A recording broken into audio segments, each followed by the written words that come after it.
Welcome to special analysis. నేను రమా మండవ. ఈ రోజు అనాలిసిస్ లో భాగంగా మనం తీసుకోబోతున్న టాపిక్ ఏంటంటే, ఈ రోజు అనాలిసిస్ కి నేను ఒక టైటిల్ పెడతాం జరిగింది. కేసీఆర్ తో పొత్తులు వద్దు, మోడీ క్లారిటీ ఇచ్చారా అని చెప్పేసి నేను టైటిల్ పెట్టాను. ఆ అంశం గురించి మనం మాట్లాడుకునే ప్రయత్నం చేద్దాం. ఇక్కడ మొన్నటి ఎన్నికల్లో ఏదైతే బీఆర్ఎస్ ఓటమి పాలైన దగ్గర నుంచి అసెంబ్లీ ఎన్నికల్లో కొంతమంది తెలంగాణ బీజేపీ నేతలు చాలా సీరియస్ గా బీఆర్ఎస్ మీద ఫోకస్ పెట్టారు. అంతకు ముందే ఫోకస్ పెట్టారు. చాలా మంది నేతలకు బీఆర్ఎస్ తోని సత్సంబంధాలు ఉన్నాయి. ఎందుకు మన సత్సంబంధాలు ఉన్నాయి అంటామంటే, చాలా సంఘటనలు అలాంటి తెర మీదకి వచ్చాయి కాబట్టి. మనం చూసాం, బండి సంజయ్ అధ్యక్షుడిగా ఉన్నప్పుడు ఒక ఏదైతే మునుగోడు ఉప ఎన్నిక తప్పించి ఒక దుబ్బాక ఉప ఎన్నిక మొదలుకొని ఒక జిహెచ్ఎంసీ ఎలక్షన్స్ గానీ, ఆ తర్వాత వచ్చిన హుజూరాబాద్ గానీ, ఇవన్నీ బీజేపీ క్లీన్ స్వీప్ చేసే ప్రయత్నం చేసింది. తన పాదయాత్రతోని ఆ జోష్ వచ్చే డైలాగులతోని బండి సంజయ్ ఎప్పుడు కూడా పార్టీని లైమ్ లైట్ లో ఉంచేవాడు. ఒక్క మునుగోడు ఉప ఎన్నికతో బండి సంజయ్ తీసి పక్కన పెట్టేసి కిషన్ రెడ్డి లాంటి వాళ్ళని అక్కడ ప్లాన్ చేసే ప్రయత్నం చేశారు బీజేపీ పెద్దలు. రాష్ట్ర నేతలు చెప్తున్నా తమని రాంగ్ ట్రాక్ పట్టించే ప్రయత్నం చేస్తున్నా బీజేపీ కేంద్ర పెద్దలు అన్నా అసలు తరచు చూసుకోవాల్సింది ఏం జరుగుతుంది రాష్ట్రంలో అని ఇప్పుడు చేతులు గాలే కాకులు పట్టుకునే ప్రయత్నం జరుగుతోంది. సో మొత్తానికైతే మాత్రం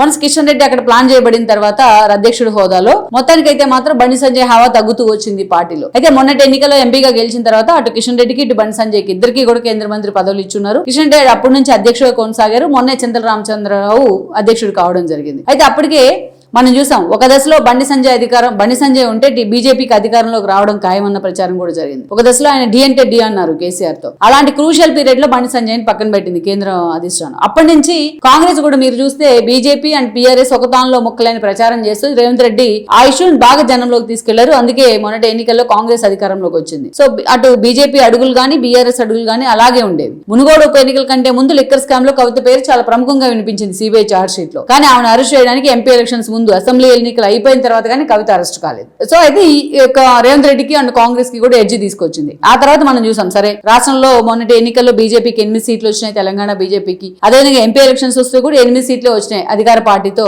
అంతే స్థాయిలో. అయినా ఈ రోజు అంత స్థాయిలో బీఆర్ఎస్ పెర్ఫార్మ్ చేయనట్టు కూడా బీజేపీ చేయట్లేదు అనేది ఎందుకు విమర్శ వస్తా ఉంది అంటే, ఆ నేతల్లో ఉన్న ఏదైతే అనైక్యత, ఎక్కడ యూనిటీ లేకపోవడం. ధర్మపురి అరవింద్ ఒక దారి, అదేవిధంగా ఈటెల్ది ఇంకో దారి, బండి సంజయ్ మరో దారి, కిషన్ రెడ్డిది అసలు ఇంకో దారి. సో ఇలా నేతల మధ్య ఐక్యత లేకపోవడం బీజేపీ ఆ పరిస్థితికి కారణం అనేది ఒక చర్చ. అయితే చాలా మంది మెజారిటీ నేతలు బీఆర్ఎస్ అంటే చాలా ప్రేమ చూపిస్తూ ఉంటారు తెలంగాణ బీజేపీ నేతలు. అందుకే ఈ పరిస్థితి అనేది అసలు వాస్తవం. ఇక్కడ మనం చూస్తే ఎంపీ ఎలక్షన్స్ లో బీఆర్ఎస్ ఓడిపోయినా సరే కనీసం జీరోకి పడిపోయినారు కేసీఆర్. బీఫామ్ ఇస్తానన్నా తీసుకోకుండా పరిగెత్తిపోయినారు పక్క పార్టీలోకి నేతలు. అలాంటి సిచ్యువేషన్ లో ఉన్నా మనం కేసీఆర్ తోనే అడుగులు వేయాలి, కేసీఆర్ తో అడుగులు వేస్తే బీజేపీకి ఎగ్జిస్టెన్స్ ఉంటుంది అని చెప్పి కేంద్ర పెద్దలకు కొంతమంది చెప్పి రాష్ట్రంలో బీజేపీ సినారియోనే మార్చిపడేశారు.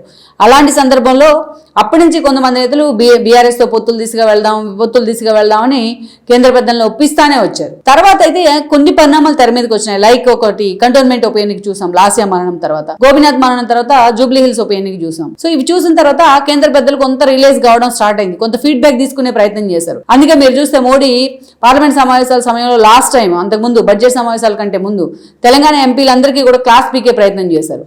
అమిత్ షా లాంటి వాళ్ళు కూడా మీరు ముందు యూనిటీగా ఉండండి, పార్టీని బలోపేతం చేయండి అని క్లాస్ తీసుకునే ప్రయత్నం చేశారు. సో అలా వాళ్ళు చేతులారా వదులుకున్న పరిస్థితి. కొన్ని సీట్లని ఎప్పటికప్పుడు కేంద్రం ఎక్స్పోజ్ చేస్తానే ఉంది. ఎప్పుడైతే పంచాయతీ గానీ మున్సిపాలిటీస్ కార్పొరేషన్స్ జరిగాయో అప్పుడు పూర్తి స్థాయిలో బీజేపీ నేతలకు కూడా క్లారిటీ వచ్చింది, కేంద్ర పెద్దలకు కూడా. ఏదైతే బీఆర్ఎస్ నమ్ముకుని మనం వెళ్ళామంటే కుక్కతో పట్టుకొని గోదావరి ఈదినట్టే అనేది వాళ్ళకి అర్థమైపోయింది. ఎందుకంటే ఇంకొకటి ఏంటంటే, ఇక్కడ కేసీఆర్ నమ్మకపోవడానికి కారణం పూర్తి స్థాయిలో కేసీఆర్ గతంలో మనం చూసాం, తెలంగాణ ఇస్తే తెలంగాణ బిల్లు పెడితే కాంగ్రెస్ లో నా పార్టీని విలీనం చేస్తా అన్నాడు. బిల్లు పెట్టిన తర్వాత సోనియా గాంధీని కలిసి వాళ్ళ ఫ్యామిలీతో మొత్తం వెళ్లి ఫోటోలు దిగొచ్చారు. తెల్లారి పొద్దునే నేనే తెలంగాణ తీసుకొచ్చాను, నేనే జాతిపితని, నేనే ఇండివిజువల్ గా పోటీ చేస్తానంటూ కాంగ్రెస్ కు ఒక పెద్ద బిగ్ షాక్, అది తేరుకోలేని షాక్ ఇప్పటికీ కూడా. ఆ బెటర్ ఎక్స్పీరియన్స్ ఆ రోజు బీజేపీ కూడా టేస్ట్ చేసింది. బీజేపీ మీద నేను పూర్తి స్థాయిలో మోడీ మీద యుద్ధం ప్రకటిస్తున్నాను గాయగత్తర్ లేపాడు కేసీఆర్. సో అది నేనే పీఎం అవుతున్నానని కూడా అరాచకం చేశారు. తన పార్టీని బీఆర్ఎస్ గా మార్చారు. ఇవన్నీ బీజేపీ పెద్దల దగ్గర ఉన్నాయి కౌంట్ లో. అండ్ వన్ మోర్ ఏంటంటే, మనం ఫామ్ హౌస్ కేసు ఒకటి తీసుకొచ్చారు, ఎమ్మెల్యే కొనుగోలు అంశం. అందులో ఏం శాంటిటీ ఉండదు అనేది అది చూసిన వాళ్ళకే అర్థమవుతుంది. ఈయనే ప్లాన్ చేసి ఈయనే కెమెరాలు పెట్టి బలవంతంగా బీజేపీ నేతలతో కొంతమందితో మాట్లాడించే ప్రయత్నం చేయడం కానీ, బిఎల్ సంతోష్ లాంటి వాళ్ళని అమిత్ షా పేరును కూడా దాంట్లోకి తీసుకురావడం, ఈ వీడియోలు తీసుకెళ్లి అన్ని రాష్ట్రాల్లో హైకోర్టు జడ్జిలకి ఇచ్చే ప్రయత్నం చేయడం, అన్ని పార్టీల అధినేతలకు ఇవ్వడం, ఇదంతా బీజేపీ పెద్దలకి ఆ ఇష్యూ ఎప్పుడు కూడా వాళ్ళని పించి చేస్తానే ఉంది. సో అలాంటిది రాష్ట్ర బీజేపీ పెద్దలు మాత్రం, రాష్ట్ర బీజేపీ నేతలు మాత్రం బీఆర్ఎస్ తో ఉంటేనే మనకు మనుగడ అన్నట్టు బిహేవ్ చేయడం వాళ్ళకి నచ్చట్లేదు. అయితే మొన్నే మోడీ రావడం జరిగింది. సుదీర్ఘంగా ఆ రోజు పవన్ కళ్యాణ్ కలిశారు అండ్ దాన్ని చంద్రబాబు నాయుడిని కలిశారు. వాళ్ళిద్దరిని కలిసిన తర్వాత ఒక క్లారిటీ ఏంటంటే ఏపీలో ఏదైతే కూటమి ఉందో బీజేపీ, జనసేన, టీడీపీ, అదే కూటమిని తెలంగాణలో కూడా ఇంట్రడ్యూస్ చేయబోతున్నారు నెక్స్ట్ ఎలక్షన్స్ అనేది ఒక చర్చ. తెలంగాణ బీజేపీ నేతలు ఎవరిని కూడా పరిగణలోకి తీసుకోలేదు మోడీ. ఇదే పందాన్ని మీరు ఫాలో అవ్వండి అని వాళ్ళకి సలహా ఇచ్చినట్టు కూడా చర్చ జరుగుతోంది. ముందు యూనిటీ రావాలి మీలో అని చెప్పి క్లాస్ తీసుకున్నట్టు చర్చ జరుగుతోంది. అందుకే ఇక బీఆర్ఎస్తో ఎట్టి పరిస్థితుల్లోనూ పొత్తులు మనకొద్దు, సో సమదూరం పాటించండి బీఆర్ఎస్ అండ్ కాంగ్రెస్తో అని చెప్పి ఆయన క్లాస్ తీసుకున్నట్టుగా కూడా చెప్తా ఉన్నారు. సో మొత్తానికైతే మాత్రం ఇదే కూటమి, ఏపీలో ఉన్న కూటమి తెలంగాణలో కూడా ఇంట్రడ్యూస్ అయితే సో అప్పుడు బీఆర్ఎస్తో అవసరం ఏంటి అనేది కేంద్ర పెద్దల ఆలోచనగా మనం చూడాలి. మొత్తానికైతే మాత్రం కేసీఆర్తో పొత్తులు అవసరం లేదు అనే విషయంలో మోడీ కానీ అమిత్ షా కానీ పూర్తి స్థాయిలో క్లారిటీతో ఉన్నారని అనుకోవాలి. మరి ఇలాంటి పరిస్థితుల్లో మరి ఏపీ కూటమిని తెలంగాణలో ఇంట్రడ్యూస్ చేస్తే మరి ఈ కూటమి నిజంగా ఎలాంటి ఫలితాలను చూడబోతోంది, అది కాంగ్రెస్కి ఏమైనా ఎడ్జ్ తీసుకొస్తుంది అన్నది కూడా తేలాలి. మొత్తానికైతే కేసీఆర్ విషయంలో మోడీ కానీ అమిత్ షా కానీ చాలా క్లారిటీతో ఉన్నారనుకోవాలి.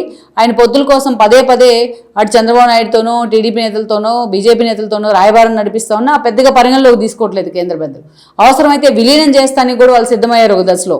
సీఎం రమేష్ ఈ విషయం మీద మాట్లాడితే కేటీఆర్ కనీసం దాన్ని ఖండించిన కూడా ఖండించలేదు. అంటే వాళ్ళు సిద్ధంగా ఉన్నారనే అనుకోవాలి మనం దాని అర్థం. ఈవెన్ కవిత కూడా మాట్లాడుతుంది మోడీ ప్రాపం కోసం మా బాబు చాలా కష్టపడుతున్నారు అని చెప్పేసి, అయితే పొత్తు లేకపోతే విలీనం అని చెప్పేసి. కానీ ఆ కన్సర్న్ మాత్రం బీజేపీ కేంద్ర పెద్దల వైపు నుంచి లేదని అనుకోవాలి. సో ఓవరాల్గా అయితే మాత్రం ఈ విషయంలో మోడీ చాలా సీరియస్గా ఒక క్లారిటీ అయితే ఇచ్చారు తెలంగాణ బీజేపీ పెద్దలకు అనే సమాచారం ఉంది నా దగ్గర. సో ఓవరాల్గా మరి కేసీఆర్ విషయంలో ఇంకా కాంకరెంట్గా బీజేపీ నేతలు వ్యవహరించే ప్రయత్నం చేస్తారా లేదా అన్నది కూడా మనం చూడాలి.